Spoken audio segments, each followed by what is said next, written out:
Welcome to the Bleep Bulimia podcast with guest Ana Escobar returning to speak about relationships and bulimia. Hi everyone, I am Lorianne. I am the host of Bleep Bulimia, and today I'm so glad to have Ana Escobar back with us.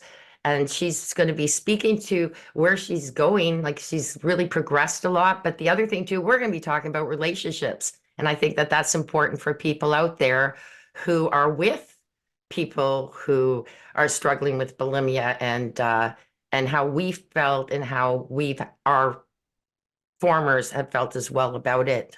So thank you so much for being here to talk about that. Yeah, thank you for having me. I really appreciate it.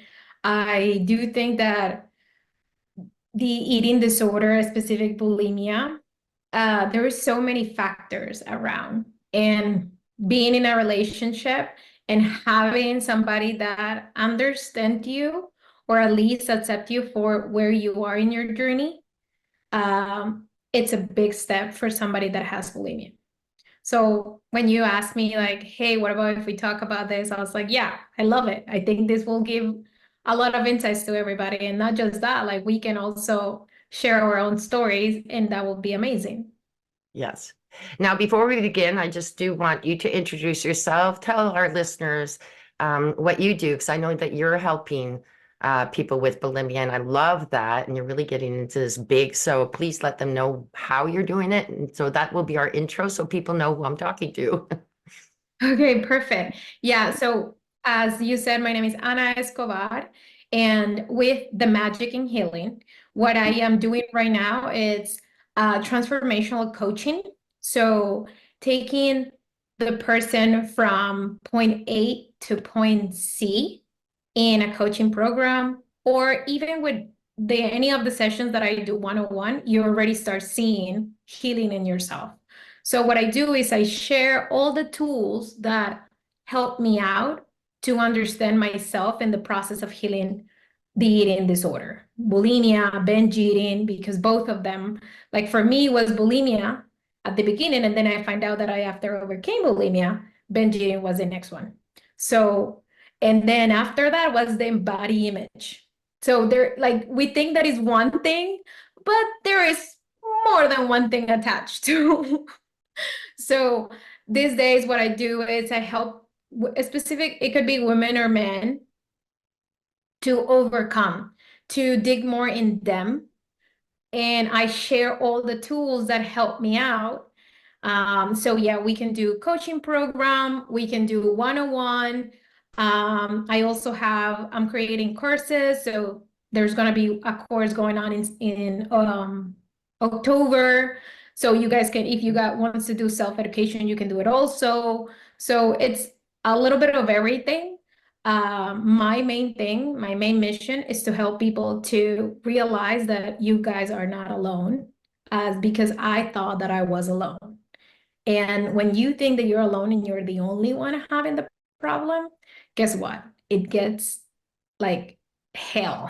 And you think that you're not gonna get out of it. But no, we're not alone. There's a lot of people that have the same problem. And guess what? There's a lot of people that already fix it. So they can give you the steps to do it easier and faster. And you don't have to suffer for, like me, I suffered 15 years of the same thing because I didn't know. So that was what inspired me today to do what I'm doing. It's a mission for me to help as many people as possible and to show people that there is a solution and that you don't have to stay in that unknown, in that suffering state that could be bulimia, an eating disorder, binge eating, like the body image, like the psychology of the body image, the insecurities. So yeah, that's what I'm doing. I also work in relationships. So those are the two things that I work most. That's perfect. Yeah. So yeah, go ahead, go Go ahead. And the recent relationship is because I went through a divorce. So for me, it's also like, okay, how you can overcome a divorce without being so painful and staying like for years Mhm. talking about your ex in a way that it's not hurting your ex, it's hurting yourself because it's literally like that. Like how you can really overcome it, how you can really forgive and let it go. If it's not in your life, it's not in your life anymore, right? And there is a reason. There is way more better things that are waiting for you. So that's another thing that I like. Those are the two areas that I work with, and people look for me to help. So I love this because it's related with the two areas that I most work with.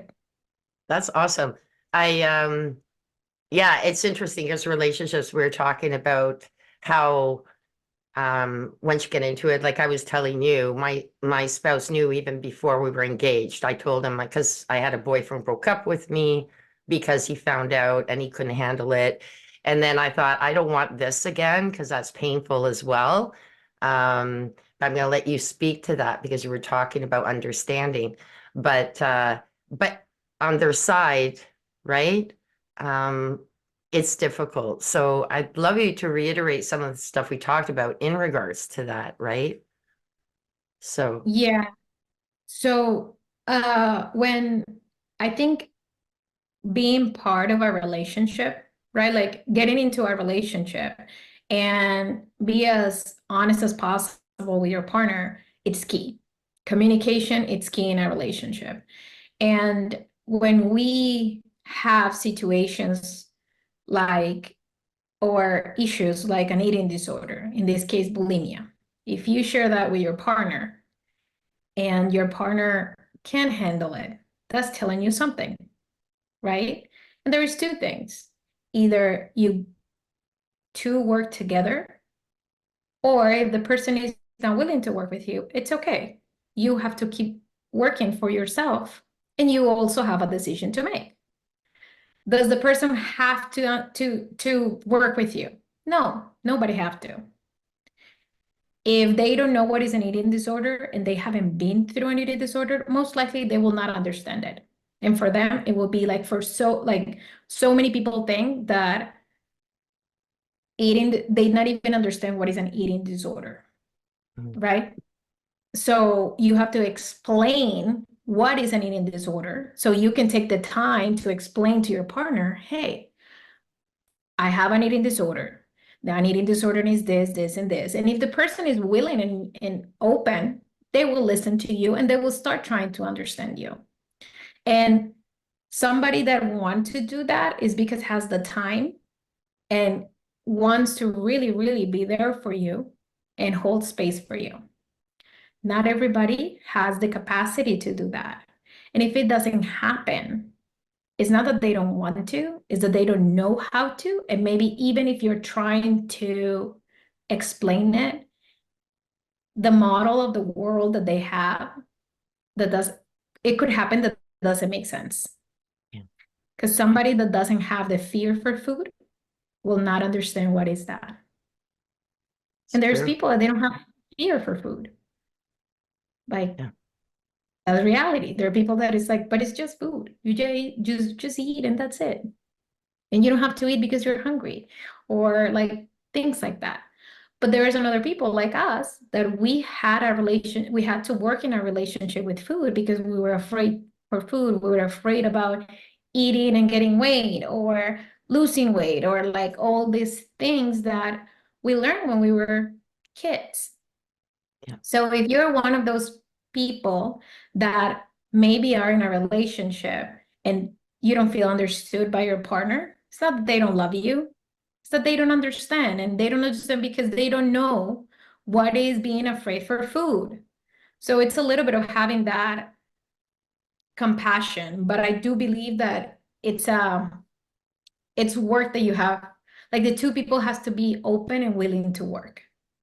If you don't see that, well, that's giving you an answer. yeah, Definitely does give you the answer of like, well, this person will never understand me. And in that moment, you have a decision. Do you want to stay with a person that does that, or do you rather be with somebody that will have the capacity to understand you? yeah. And be with you side by side during the recovery, no matter how long it takes. I I have, there's one, actually one of our guests that has her husband knows about her eating disorder, and he stood by her, her mother too. Um, and that was Jackie. But in like I also find those sometimes, okay, so in my experience, it was very tunnel vision for the people like so my first long-term boyfriend and then my ex-husband, a little bit tunnel vision. So all they could see is, oh, you're doing this because you want to maintain your weight. The problem is that they don't see is that bulimia is a much bigger thing. It is not just that. And it does have, I find that what I call it is that we don't want people to see that we are binge eaters, right? So we hide behind the bulimia. I could seriously, I could relate more to my sister-in-law who was a binge eater and she was overweight than I could to anorexics because food, like I can't starve myself. I can't do that. Not to laugh about, but I really can't. So I could relate to them more, but to me, I was a liar. They weren't. They were showing the world that they had pain and they had suffering, and that they had like their relationship with food was not healthy, whereas no one could see that in me. So I was living a lie. But I also felt like I needed to have the expectations of also look like hiding it. But this is where I find that in some relationships, when you tell your partner, it's a very narrow vision of that's it. It's only about weight, um, consciousness, and it isn't just that. And that's hard to explain, like you said, if you haven't had issues with food or if you can't understand the mental, like the psychology of it. Um, that's and you can't blame them. Like you said, everybody's different. Everybody process things different. And if they can't process that, yes, you have to make a choice. Will you be with somebody who's not going to be there for you, or are you going to be with someone who is, or even on your own to do that, right? So good points. Yeah, and one of the things that I would share is when so I used to be married. I married um I think over 10 years ago. Yes. Wow, it's been a long time. Uh, I got married in 2013 and I got divorced in 2017. And in that moment, I had bulimia and I knew that I had bulimia. But at the beginning, I didn't say anything to my ex-husband, right? And I think maybe there is a point in the relationship that I decided to tell him that I was having that struggle. And the only thing I knew in the moment was that what I was doing was not okay. It was the only thing I knew. So I knew that throwing up was not like eating and going to the bathroom and throwing up. I knew that it was not the right thing to do. But I didn't know the psychology behind. I didn't know why did I do it. I didn't know how did I learn it. And the only thing that I remember in the moment that I was doing it for, it was because there were moments where I want to lose weight, and that was how I helped myself to lose weight. Yeah. Or because I feel guilt that I ate a lot more than what I needed. And it's like, maybe I'm gonna throw out half of my food and I know that I'm gonna be okay because I work out so hard this morning. So those were the reasons in that time of my life that I had to throw up. And I remember one day telling him, I remember that I was like, hey, I need to tell you something that I haven't talked that much. And he was like, oh, okay, cool. So I told him, I'm like, hey, sometimes when I eat more than usual, after that, I go to the bathroom and I'll throw up. And I think that's not good. I know it's not good, but I don't know what to do to stop it. And I don't know. And I remember he just like, okay. But that's it. There was no more emotion. There was no more questions. Nothing, nothing. He never asked me again about it. Oh, wow. It was not like there was no emotion. There was no good or bad. Yeah. So I think the way that That's I good. processed that was like, well, I guess this is not important. I think that that's how I process it, right? Like, well, if he's not asking anymore, and if he didn't have any emotional reaction of like, oh, that's bad, or oh, that's good, Nothing, I guess, is not important. That's how I think I assume the situation in the moment. Um, and with time, I will never like, I don't blame him at all because how can I expect him to understand me if I didn't know exactly what was going on inside of me?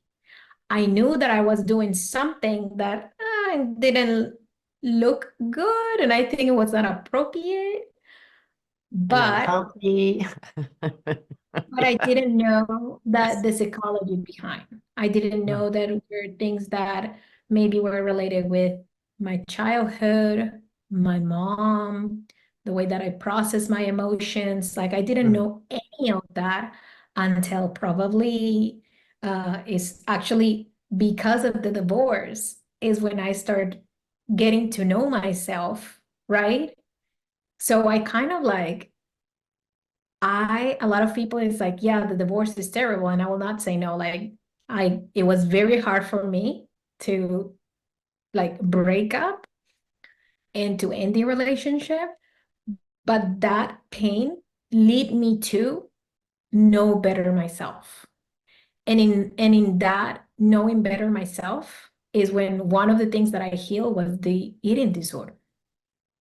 So it's a blessing. Like I like to see things like that. This was a blessing. It was an opportunity. Yes, it was not easy at the beginning when we decided to end the relationship. And yet it has brought me a lot of like where my head went with the divorce had helped me out so much to heal things that by the time I not even knew. So this, I want to share this because it's not fair in my opinion to blame somebody for not understanding you if I not even knew what was going on inside of me. Yeah. So how can I blame him? How can I say, well, he didn't support me, he didn't love me? No, I didn't know what was going on in me. So I was not loving myself. How can I pretend that somebody else have to love me? So that's how I see it. And yeah, like I love that you said that you share with your partners because it's like that is so brave. Yeah. I hide it a lot. Yeah. So It is really, it is hard. Well, the first one I hid for a while, but then when I finally told him, it just devastated him. And then I stopped for a while, but then I told him, honestly, I'm back at it. And that's when the relationship was over. With my ex-husband, like I said it right up front, although my sister had already told him anyway, but we were talking about that too. We go, what sister does that? Um, but he was, he said, but much like yours, it's very parallel my life to yours, only longer streams. Like I was married um for 15 years, but with him for like on and off for 22, right? So we got married 7 years from the day that we met. Uh and I really did love him very much. But it was like that. It was like that. Yeah, yeah, your sister told me. Like, and then nothing. And then so then I stopped for a while too. I was seeing a counselor and everything. And I told him that, I'd stopped. And then when I start up again, I told him, oh my gosh, I'm back to my bulimia. I need to go for help. Do you want to come with me? No, I don't want to go with you.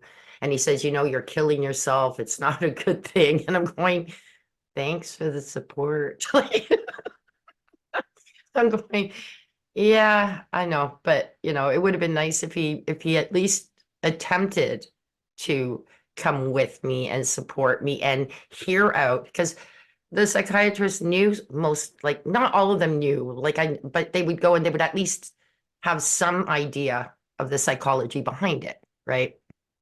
But like I said, like you can't blame them for not. It scares the heck out of them, maybe. And so some of these people will say, no, I don't want to be there because it scares me. Like I don't want to hear about it. Just hide it. And they would rather you just do what you always do anyway, really well, is hide your bulimia. So, but again, parallel to you, I divorced and mine was 20 years ago. And it took me a long time to overcome that. But um, I had that epiphany as well. I got to know myself better. I got to realize that, you really have absolutely no reason whatsoever to be doing this. It's time to stop. And my sister, like I said in previous podcasts, said, we know we're still doing it. We love you. I'm here if you need me. And I'm sitting there going, why am I doing it? She loves me. My mother loves me. My kids love me. Like, why am I doing this? And there was nobody there to not feel loved by. Like, I didn't feel very much loved by my ex near the end. So that wasn't there. So you're going, nothing but love. So yeah, but very, very parallel too, getting to know myself. And it was after the divorce. And I also see it as a blessing. Even to this day, I have no regrets for being married. I'm blessed with 3 children. He's a good father. Um, our relationship was just, it wasn't right. And so by leaving, he ended up with the right relationship. I ended up with the right one too, with me, single. That's what mine is. I'm happier single. So it's worked out for both of us. So, but yeah, very, very parallel, getting to know yourself. And I'm not saying to people, go get a divorce to learn yourself. But in this particular case, your story, my story, very, very close. Yeah. Yeah. Yeah, and the way that I see life in terms of relationships, you never know how long you're gonna be with somebody. Like nobody guarantee you that it's gonna be a marriage, like you get married and it's forever, right? Until one or the other pass. Yes. I think that's something that the movies and the old generations show us. You get married, you stay with this person, and that's it. Um, but these days, with the evolution of consciousness, right, and how much we explore life, I think my opinion is that enjoy the person that you are with today. And if you're single, enjoy yourself.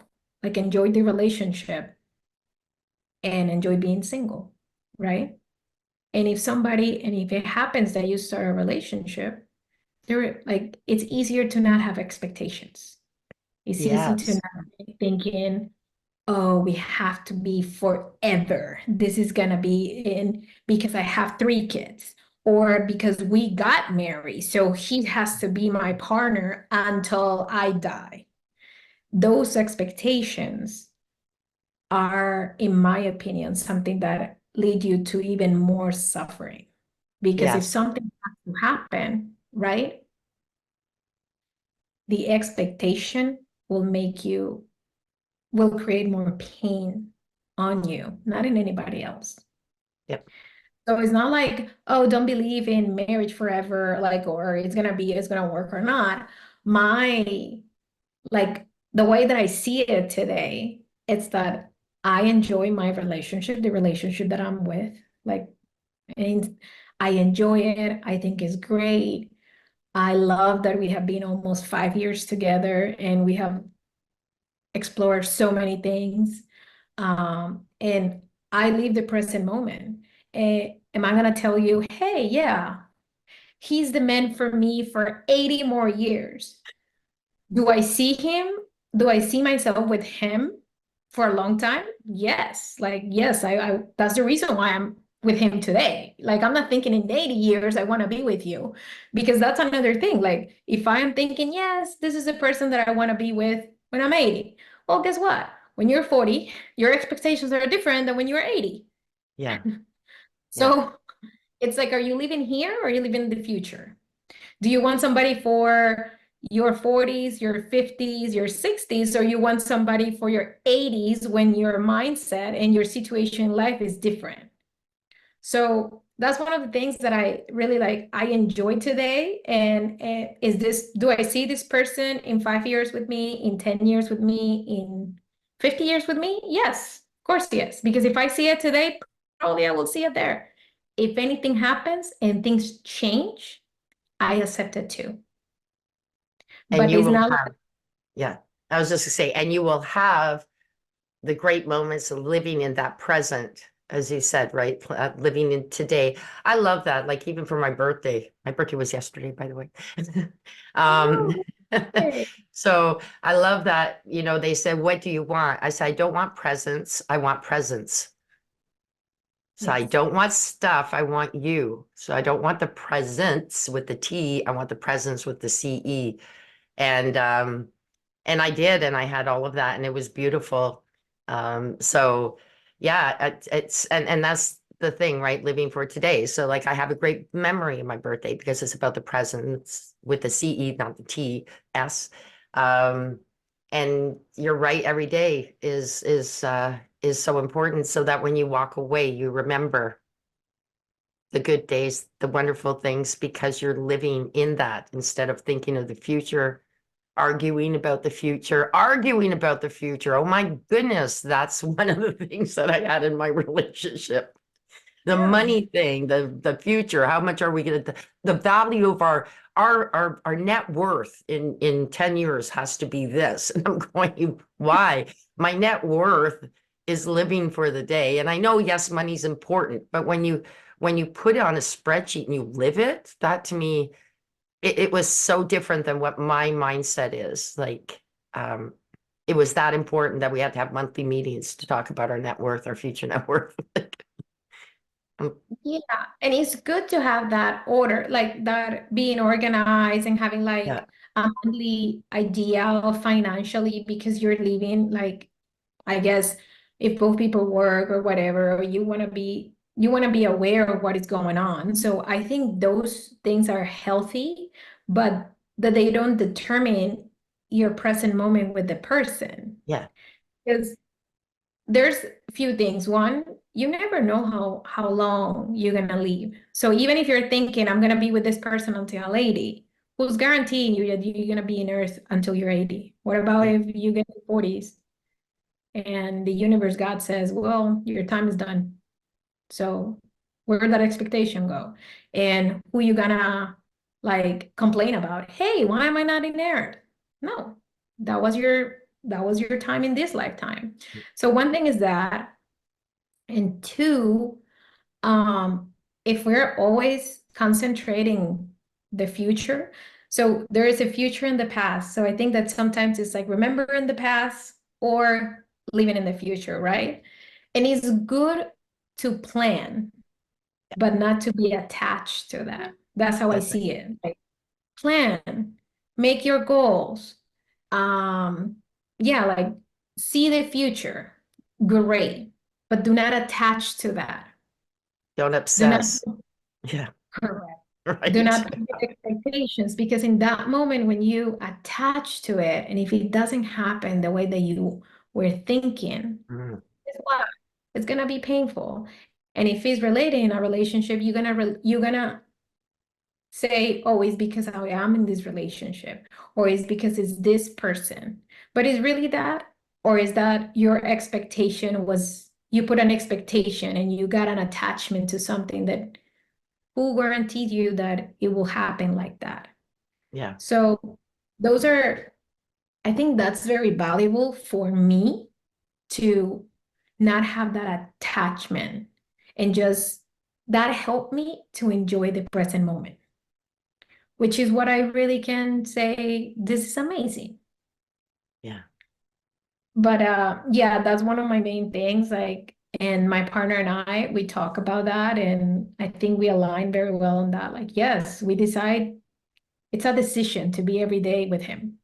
Like, I make yeah, the decision to be here, he makes the decision to be here, and we're happy. And of course, there are moments that are not the best because every relationship has good and bad. Every relationship has up and downs.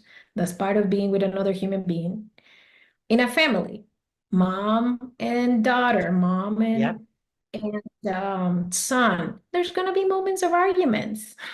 It's part of like have a relationship with another human being. You're not gonna agree in everything. it's true. So how you navigate it, enjoy it. Um, so yeah, that's how I like, I guess that's what today brings me joy, not having those high expectations on the future in Yeah, any area, money, traveling, yes, we can talk about it, but it's gonna be our, oh, if we are not there, what are we gonna do? No. Yeah. Yeah. No, I like that too. Actually, I'm very much like that too. I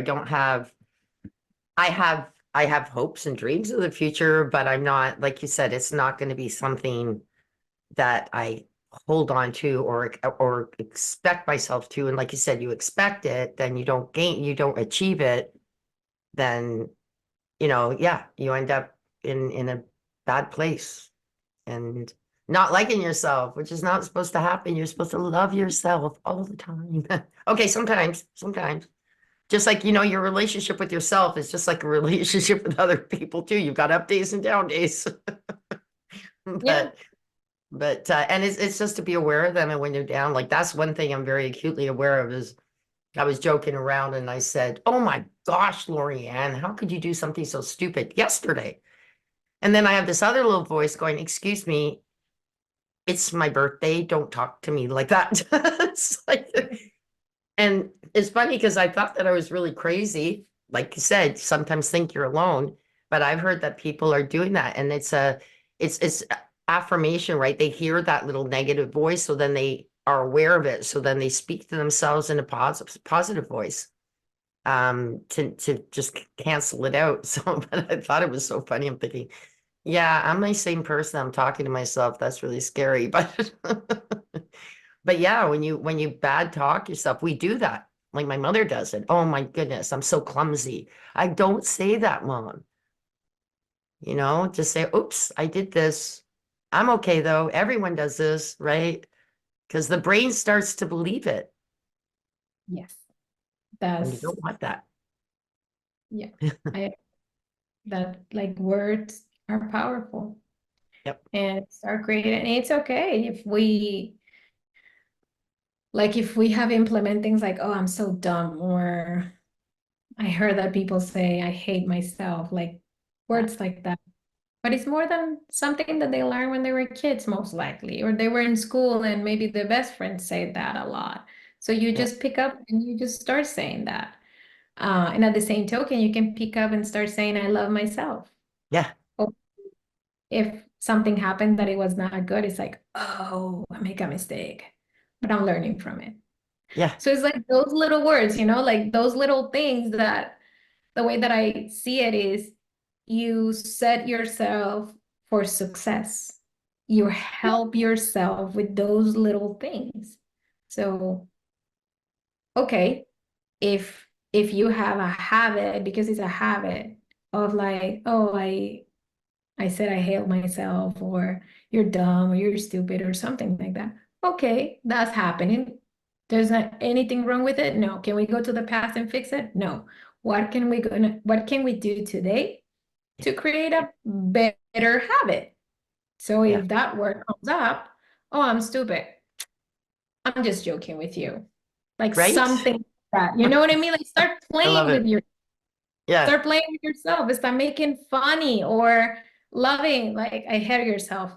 No, you're not. I love you actually. Like, how can you play with yourself and people can say, oh, but it will that work? Of course, the same way that it works, that if you're saying to yourself, I'm stupid, if Yeah. you if you add something else, or if you decide to shift it to something else, it's gonna work because your brain eventually, what you just said, eventually your brain is start thinking that it is like that.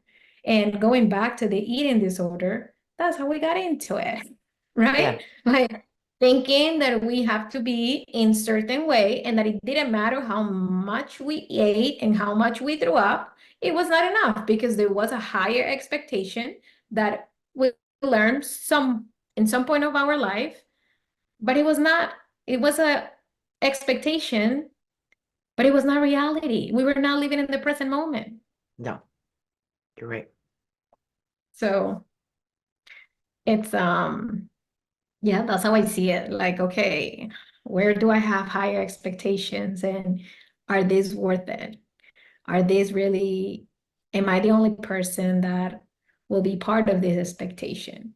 Those questions help me out to kind of like set up myself for success, Yep. less painful, less suffering. And that's what the other thing too. A lot of when we talk about expectations, a lot of times they're beyond achievable, or they are achievable, but within a period of time, but we shorten the time, so to speak. So to me, I prefer to say, like, if I was going to do something, I have my goals, but they're achievable goals. And then when I get to it and I match it, I'm going, yay, like I made it. And but they're within reason and they're achievable. A lot of times when I was younger, my expectations were whoa up here. And that's fine. People say have really high expectations, but I wanted to meet them. What I should have had is expectations, but here's my goals to get there. I may not reach that expectation. Today, I don't even think of expectations, but I do achievable goals. And that's how I work it. So it doesn't stress me out. And if I don't get to that goal, I don't cry about it, but it's nice to have the goals, but they're achievable. Yeah. Yes, yes, you're right. I totally agree with you. Another thing that you said brought up something that my dad always said to me, and it's like, celebrate the baby steps too. Yeah. It's not just to celebrate your, like when you get into the main goal. If, let's say, if you're running a marathon and that's your goal, like, okay, this year I want to run a marathon, right? And I think it's 26 miles, I Wow. think. Yeah. So if you have never done it, and let's say that you have 6 months to train for it, if every day that you train, you're not celebrating yourself, most likely you're not gonna get there with Mm, the, like, it's gonna be painful. It could be painful, I will say that. yeah. If every day that you're training, let's say you start with 1 mile, celebrate because you did a mile. Before that, you were not even doing a mile. Yes. Later, or a month later, you're doing 7 miles. Celebrate the 7 miles. Like those are the baby steps that my dad used to say that a lot when I was in college. And I was like, oh yeah. And I didn't pay attention, honestly. I was like, oh yeah, celebrate because like celebrate the baby steps. Celebrate the baby steps. Today, I understand what is that. And I also think that is very important. Like if you have a to-do list, if you have steps to get into your goal, celebrate this when you get into the step. Like, oh, I did my to-do list have 20 items, and today I did two. Celebrate that. Right? Instead of like just, oh, but I just did two. Yeah. Are you But I gonna got really? two done, right? I know. Yeah. So I do that on my days off. I go, okay, this is what we want to achieve today. Okay. And so I'll get one done good, then one good. But at the end of the day, if I don't get it done, it doesn't bother me. But the funny thing is, because I don't have the expectation of getting these things done, I want to get it done. And I'm happy to get it done. But you know what? There's only one thing left that we said that we would try to get done today. Why don't we get it done? And then it's done. But it's just such a different mindset than here's my to-do list. I got to get it done. No, I just go into the day like, let's see what we can get done today. Can I get all of it done? That's a big deal. If not, we do it on Tuesday. If not, we'll do it on Sunday, next Sunday. Like, so notice I call me we because I've got my yeah, one voice that's saying this, the other voice that's saying that. So yeah, it's been a really great way of, like you said, like getting over the eating disorder, um, maintaining those kind of mindsets is really important because part of my stress and my eating was those expectations. yeah, And when they're gone, it's like, wow, I don't even need to like, food wise, I have no expectations of food either. It's like, it's weird. Like whereas I did before and now I don't. It's just, yeah, weird. Fun. yes, Weird. right. And with that, I will say that I overcame bulimia in 2019. So it's been over 5 years that I overcame bulimia.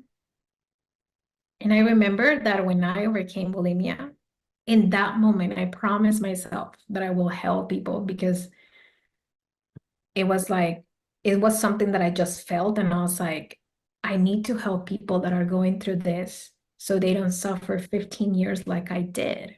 Yeah. Right. But in that moment, after I overcame bulimia, the binge eating came.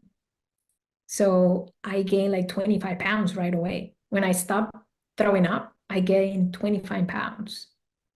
Ooh. And I knew that I wanted to help people, but I was binge eating.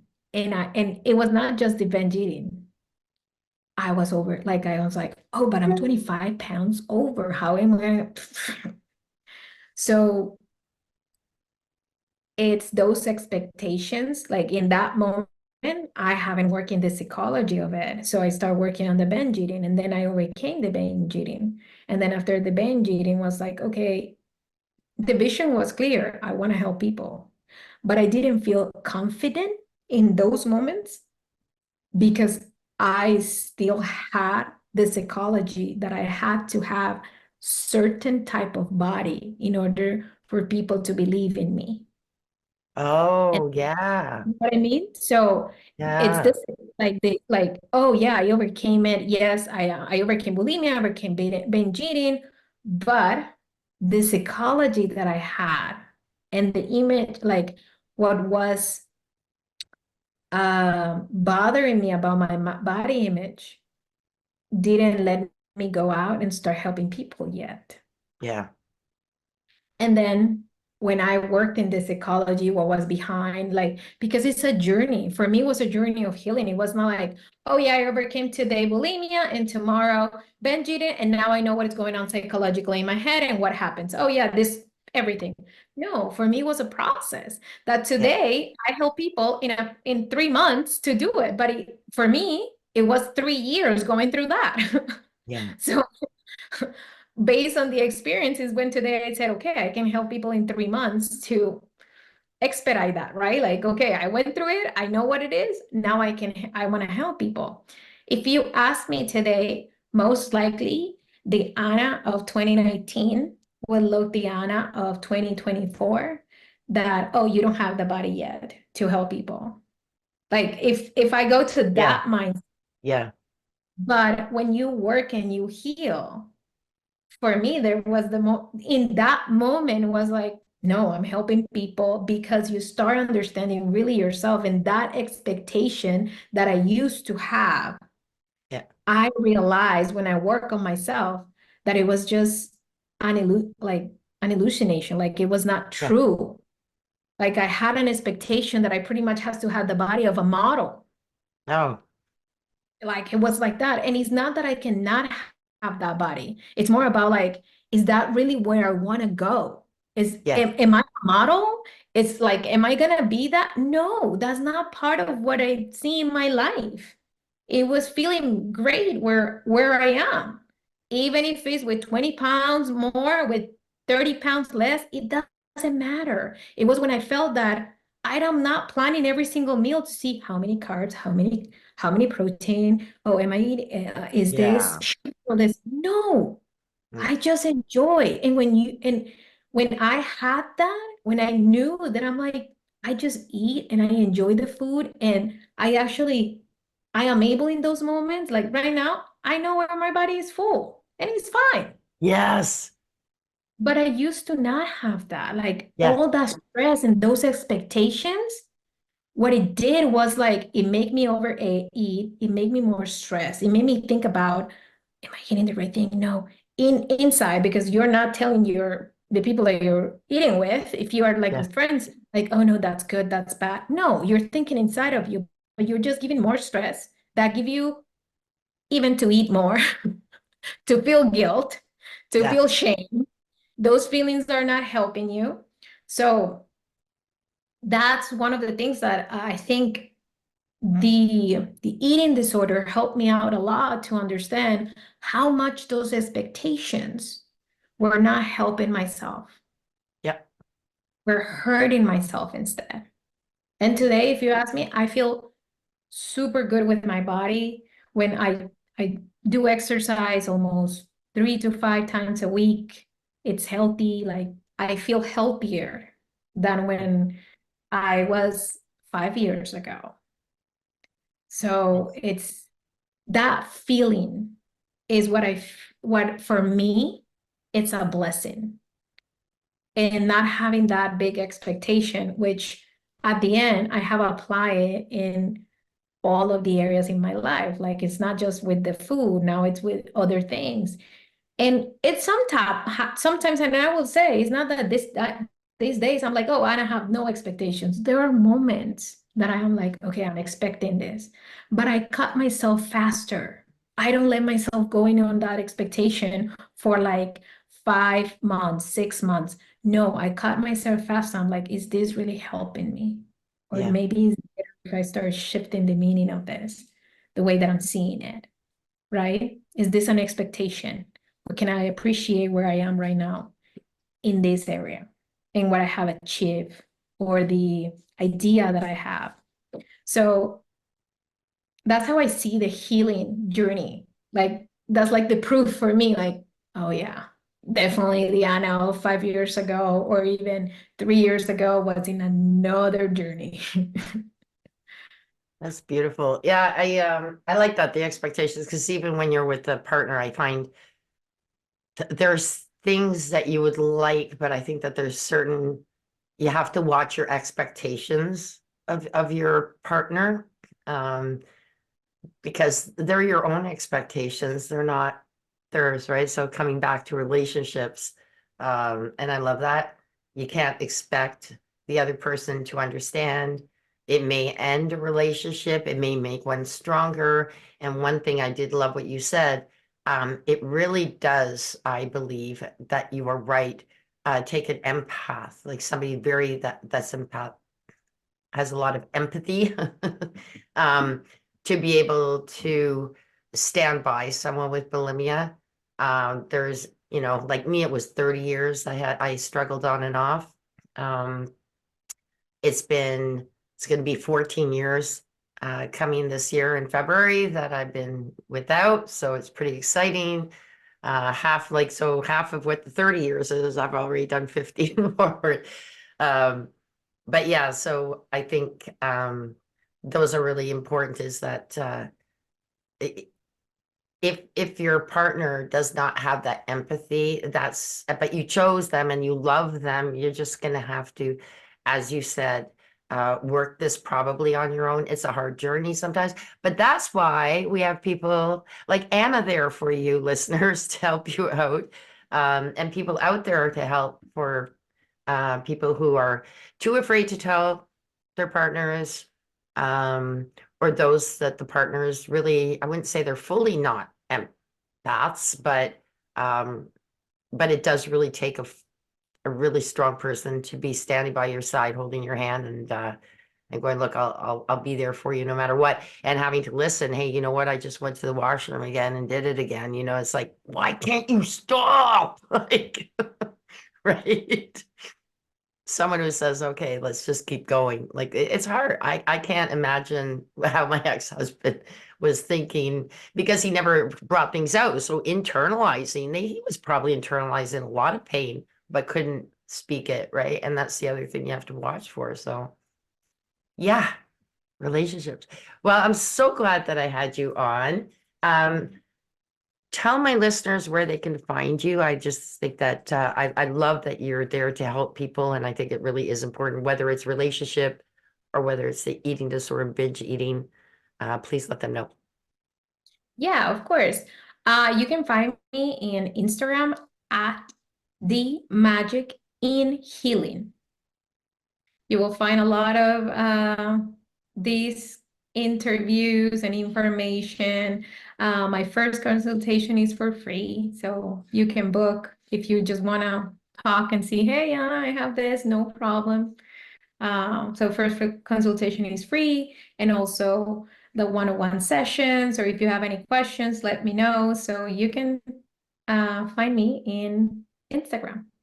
Beautiful. And seriously, her videos are absolutely wonderful. So I would definitely recommend that you go there and see her. Again, thank you so much, Anna. You have a wonderful day. Thank you. You too. Thank you.